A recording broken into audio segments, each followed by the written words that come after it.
next, we have Ujima, a collective work and responsibility, a pre-recorded presentation by Kathleen Greely and the Community Reinvestment Coalition. Revolutionary greetings and assalamu alaikum. I'm Brother Washington Muhammad. I'm an active and registered member of the Nation of Islam here in Toledo. In 1995, I attended the Million Man March, which for me displayed a magnificent show of unity. In 2015, we went back for justice or else, and we brought our young people to be a part of this movement of speaking truth to power. In 2014, myself and a few other members of the community formed what we call Community Solidarity Response Network of Toledo.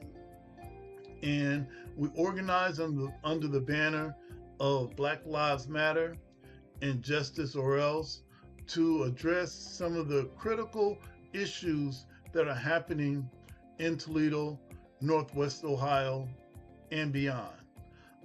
Before I go any further, I'd like to also thank my dear sister Kathleen Greely and the staff and the members of the Community Reinvestment Coalition, Inglewood, and right here in Toledo, that are doing a phenomenal job of bringing people together and addressing issues and moving forward to answering problems that we've been talking about for many years, and they're doing a great job. And I'm really proud and I'm blessed and humbled to be asked some questions regarding Juneteenth and collective work and responsibility. Excuse me. So what does Juneteenth mean to me outside of the historical relevance? It means that we're free to take off the mental, emotional, and spiritual shackles that keep us on the plantation of fear and ignorance and oblivious to who we are and who our present and open enemy is to the rise of Black people, not only here in America, but also across the entire planet. Within the 7 principles of the Nguzo Saba, our dear brother, Dr. Maulana Karenga, to whom revolutionary praise is due, define collective work and responsibility. Translated from Ujima, he defined it as to build and maintain our community together and make our brothers and sisters, our problems, our own, and solve them together. Juneteenth is a movement where we take a needs assessment of ourselves, our family, and our community, and address contemporary issues and move quickly in action to address, work together, and execute plans that'll benefit ourselves, our family, and our people. The Honorable Elijah Muhammad once said that our unity is like an atomic bomb. And there are some important questions that need to be asked and also need to be answered. One of the questions is, what is in the way of our collective work and responsibility and community breakthroughs in Toledo, such that we focus on setbacks versus achievement? Well, that's an awesome question, and it is true. We do focus on our setbacks instead of moving forward. Well, one of those, what's in the way is envy. And envy could be defined as not only disliking a gift that someone else has, but also wanting it for yourself, and not even and thinking that that person doesn't deserve the right to have that gift. The next is jealousy, whereas no matter how well our brothers or sisters do, some of us continue to think that they're undeserving and it should be them. All right, that exists in Toledo. The next is greed. Greed, that type of greed is confined to our political and religious leadership, where no matter how much we want our preachers, politicians, and imams to do better, and our politicians to do better, they always seem to align themselves with our former slave masters' children and not speak for us. And that happens because some of them curry favor, some of them want to be in close proximity to them, even if it risks selling out the community. So that also exists, and those are ways that keep us focusing. excuse me, keep us focusing on setback. Another question that rose from this discussion was, what are other principles like collaboration and courage to be the cause in a matter of collective work in mental health, violence prevention, and infant mortality? Well, the principle of collaboration and courage is well alive in Toledo, but there's some other principles in play also. One of them is justice, and that's the art of fair dealing, wanting for your brother and sister what you want for yourself. And there's plenty of people working hard in Toledo that live by that. Another way of looking at that is wanting for your brother and sister what you want for yourself, and doing unto others as you want done unto you. That's a principle that's in play right now, other than the collaboration and courage. And those things are moving us forward in addressing infant mortality, addressing violence prevention, and mental health.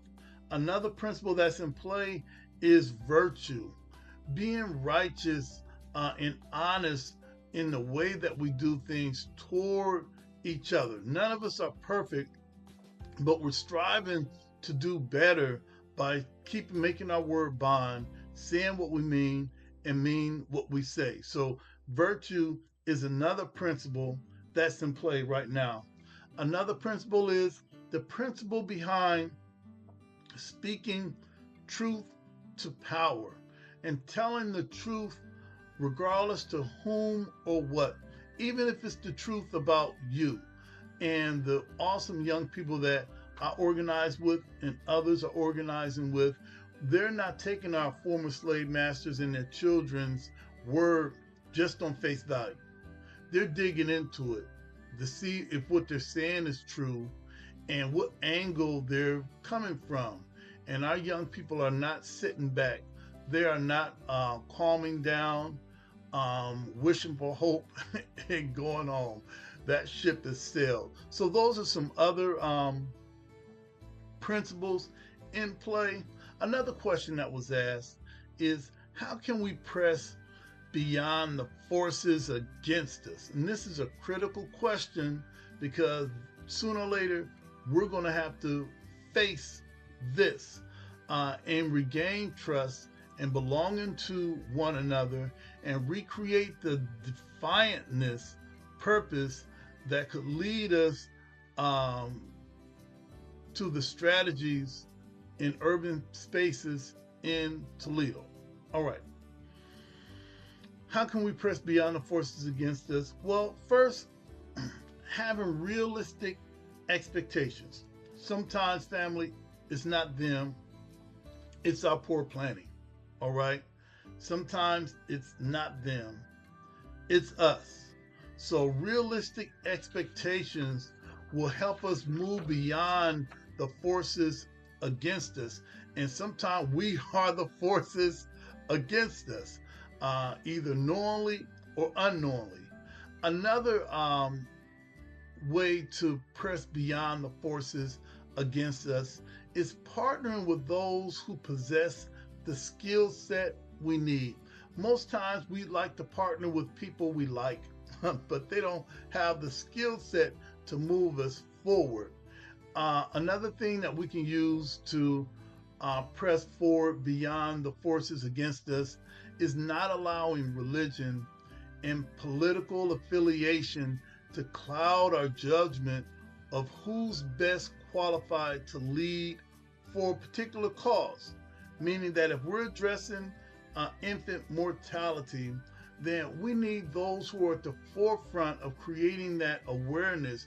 If we're talking about youth prevention, violence prevention, well, we need to partner with the people that have that skill, not just the brothers and sisters in the mosque, not just the brothers and sisters in the church.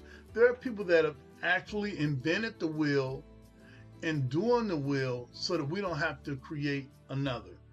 Listen, family, I thank you for allowing me to say these few words, and I hope that something that I've said is impactful, that makes a difference in your life. I'm your brother, Washington Muhammad. Peace. Assalamu alaikum.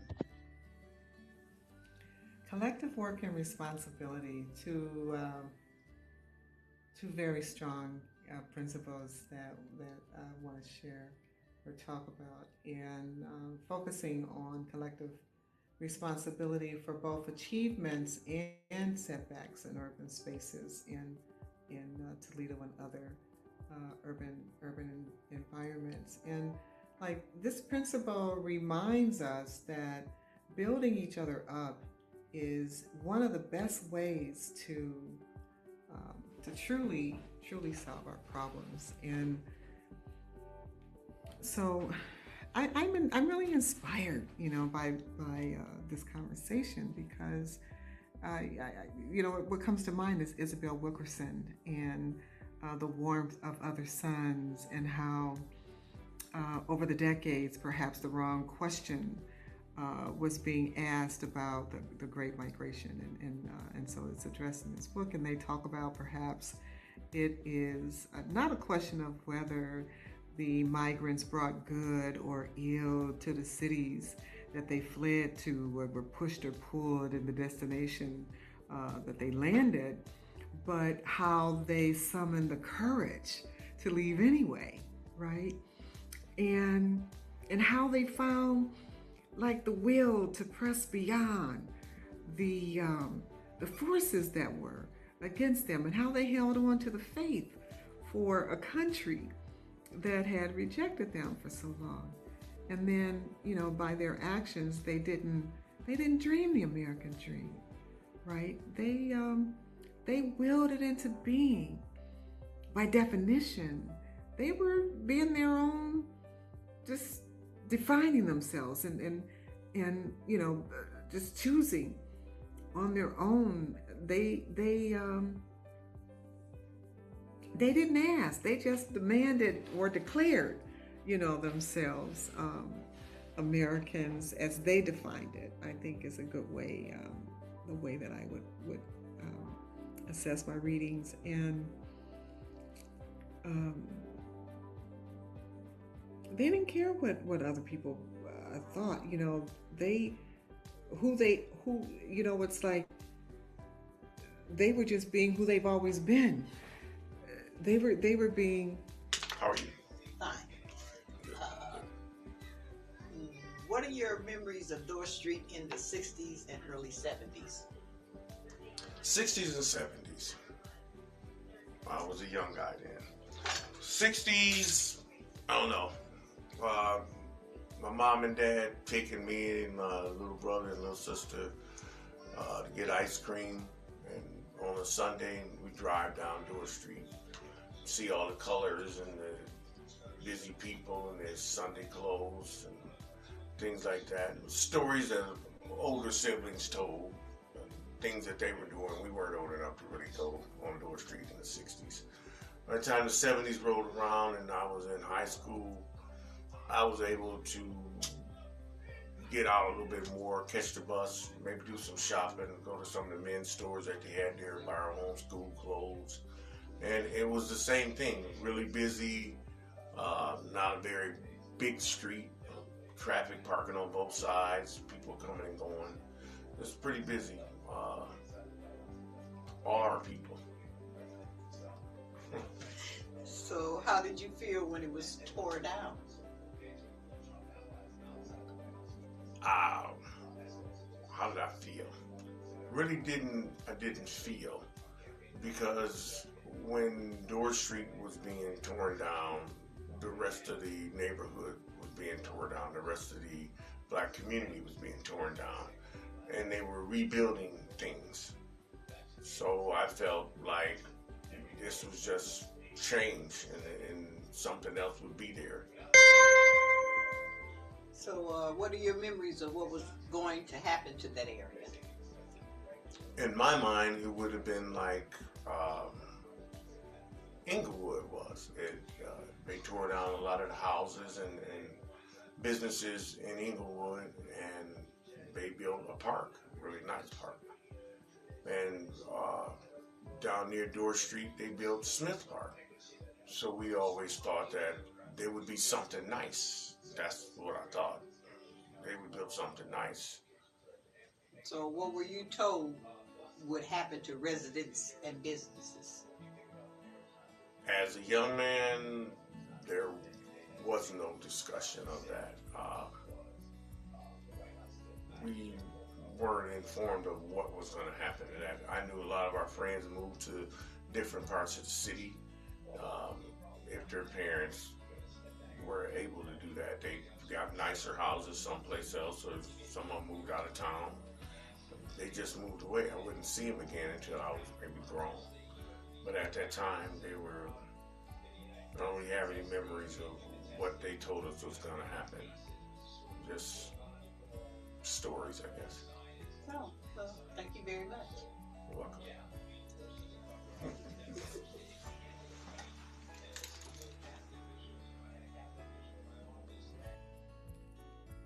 So we're talking about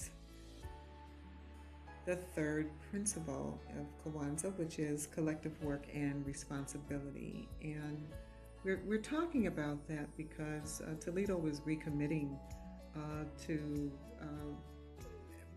actively inform and to inform others on matters of common interest. And some of those matters of common interest for us that keep showing up in our space is around mental health and violence prevention, infant mortality. Those are some really important issues and concerns. And, for me, as I take a look at that, I think about post-traumatic slave syndrome and how all the things that I just mentioned are byproducts of just people not having the equity, the share of what it takes to be healthy, to make sure that our next generation is healthy. And the question becomes, what are we doing to be the cause in the matter of making sure that health equity is not a continuous concern? I think the collective work and responsibility happens when you collaborate, and that's another area of concern and something that we're giving attention to here in Toledo as we continue to build one coalition after another. But what's really interesting in urban spaces and in Toledo communities is, and I've had this discussion across the country in other spaces as well.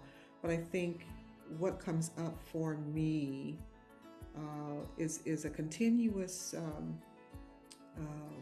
common theme, that I hear across the country, and I've come to discover that there's a break in belonging to one another, and we are not honest with one another, and we're not sharing. We don't talk with one another. We're too busy being defensive, and it just takes away from our ability to build a better next, to build to look at what succession plans, need to look like, because we haven't had them in place.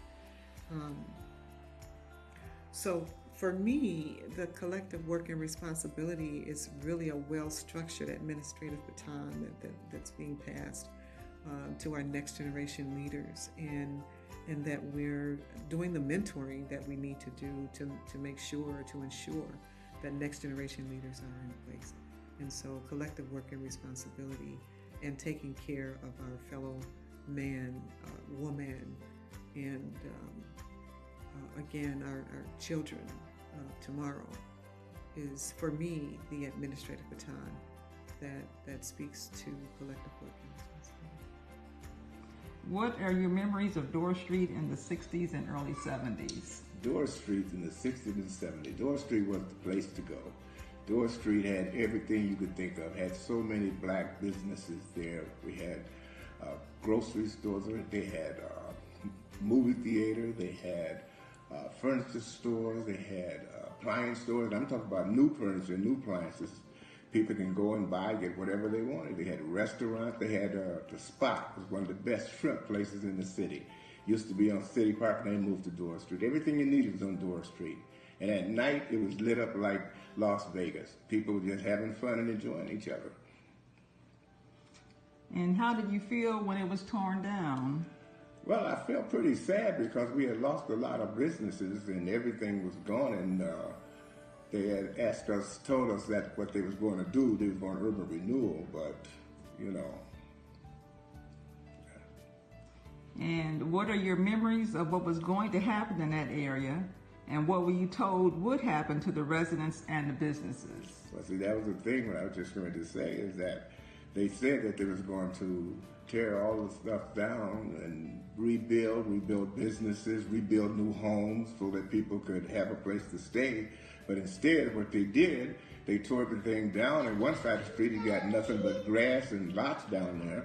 Another one, they, instead of building regular homes, they built projects. They built low-income housing and never did build up the businesses back. And I think that was just a way of getting rid of people, blacks who was really coming together and taking care of themselves. It was like the Black Wall Street in Oklahoma. Hello, my name is Felicia Gibson Howard, and I lived on Dorr Street. Actually, I lived on Dorr Street, and some of my most memorable things were about Dorr Street was probably, I remember all the music playing from Clark's record shop, and they had music playing out the window, and I believe it was the radio station was there where WKLR might have started there. And I also remember the chicken wings. I think it was Thomas Temple. They had the 10-cent delicious chicken wings. Then you could go further down the street and you could get shrimp from the Spot. Then you had Anderson's Grill. You had Clayton Umble's Pharmacy where you can get delicious hamburgers and milkshakes, and everything was just really a fun time. If you go further down the street, we always got to remember that we had the movie theater, we had the World, and then it turned into the Sepia, so that was good times going down there to the movies right there smack in the neighborhood, which was awesome for us growing up.